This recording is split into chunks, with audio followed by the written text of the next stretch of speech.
redefining education, regaining struggle, renovating society. SIO, awakening the nation.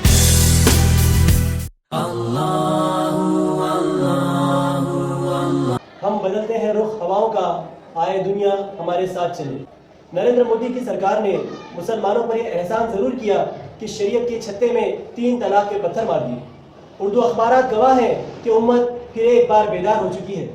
ایسے میں ملت کے ایک ہمدرد نے واٹس ایپ پر یہ پیغام بھیجا کہ جس قدر محنت ہم شریعت کے تحفظ کی خاطر کرتے ہیں، اگر اس کا عشر عشیر بھی عمل درآمد کے لیے کریں تو شاید کوئی مداخلت کی جرت نہیں کرے۔ یہ حقیقت ہے کہ جتنی فکر ہمیں شریعت بچانے کی ہوتی، ویسی گرمجوشی شریعت کی پیروی میں نظر نہیں آتی۔ اس کی وجوہات کی جانب اگر توجہ نہ دی جائے تو یہ شکایت باقی رہے گی۔ پہلی وجہ تو شاید یہ ہے کہ قانون تبدیل کر دینا یا اسے تبدیل ہونے سے روک دینا جس قدر سہل ہے، خود اپنے آپ کو اس میں ڈھال لینا اتنا آسان نظر نہیں آتا۔ دوسری وجہ یہ ہے کہ احتجاج کی شکلیں بہت واضح ہوتی ہیں۔ مثلا کوئی مضمون لکھنا یا سوشل میڈیا کے لیے کوئی مختصر فقاہیہ لکھ کر پھیلا دینا، جس کو بیشتر وہی لوگ پڑھ کر خوش ہوتے ہیں جو اتفاق کرتے ہیں۔ اختلاف کرنے والوں تک رسائی کم ہی ہوتی ہے، اس لیے کہ زیادہ تحریریں اردو میں ہوتی ہیں جس کو صرف مسلمان پڑھتے ہیں۔ ہندی اور انگریزی میں بھی لکھا جاتا ہے، مگر اس کا لب و لہجہ مخالفین کی دل آزاری کرنے والا زیادہ اور دل جیتنے والا کم ہوتا ہے، الا ماشاء اللہ۔ ہم بھول جاتے ہیں کہ سارے غیر مسلم ہمارے دشمن نہیں ہیں، جتنے ہمارے خلاف ہیں اتنے ہی سنگھ کے بھی خلاف ہیں۔ ان دونوں کے درمیان ایک معتدل طبقہ نہ کسی کا مواقف ہے نہ مخالف۔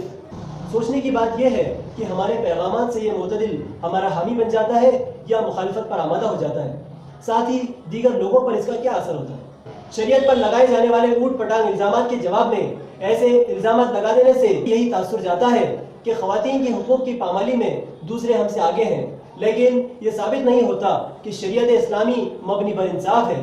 اس طرح اسلام کی دعوت پیش کرنے کا ایک اور موقع ہاتھ سے نکل جاتا ہے۔ تیسری وجہ یہ ہے کہ تحفظ شریعت تحریک میں عملی شرکت بہت واضح ہوتی ہے۔ مثلا کسی احتجاجی جلسے میں شریک ہو کر تقریر سننا یا کرنا، کسی مظاہرے میں شامل ہو کر نعرے لگانا یا دستخطی مہم چلانا وغیرہ۔ اس میں شک نہیں کہ یہ نہایت اہم اور ضروری سرگرمیاں ہیں جن کا دنیا اور آخرت میں فائدہ مسلم ہے۔ ان کے لیے درکار وقت اور محنت کی قربانی کا اندازہ لگا کر بخوشی پیش کر دینا مشکل نہیں ہے، لیکن عمل درآمد میں آمادگی کی کمی کے سبب شرعی احکامات کی ضروری معلومات حاصل کر کے اسے اپنی زندگی پر نافذ کرنا مشکل لگتا ہے۔ جلسے جلوس میں دوسروں کو دیکھا دیکھی وہی سب خود بھی کرنا نہایت سہل ہوتا ہے، لیکن اپنے منفرد مسائل کو حل کرنے کے لیے شریعت سے رجوع کر کے ان احکامات کی بجاوری دقت طلب لگتی ہے۔ آخری وجہ یہ ہے کہ بدقسمتی سے ہمارے معاشرے کا دھارا شریعت کے خلاف بہہ رہا ہے، اس لیے شریعت سے محبت کرنے والا بھی ہوا کے رخ پر اس کے مخالف سمت میں چل پڑتا ہے۔ عام آدمی دریا کے بہاؤ کے خلاف تیرنے کا حوصلہ نہیں رکھتا، وہ بہاؤ کے ساتھ بہنے میں عافیت سمجھتا ہے۔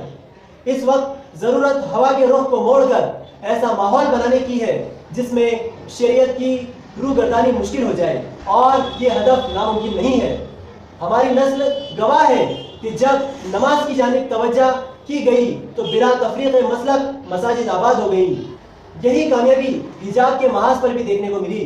پہلے اعلیٰ تعلیم گاہوں میں شاذ و نادر ہی کوئی طالبہ برقعے میں نظر آتی تھی، لیکن مسلم طالبات نے الحمدللہ اب بڑے اعتماد کے ساتھ اپنے شعائر و لباس کا لوہا منوا لیا ہے۔ یہ برضا و رغبت آنے والی محدود کامیابی اگر مکمل شریعت کے نفاذ تک وسیع ہو جائے تو وہ وقت کا دھارا بدل سکتا ہے اور بدلے گا انشاءاللہ۔ اللہ غایتنا اللہ اللہ اللہ غایتنا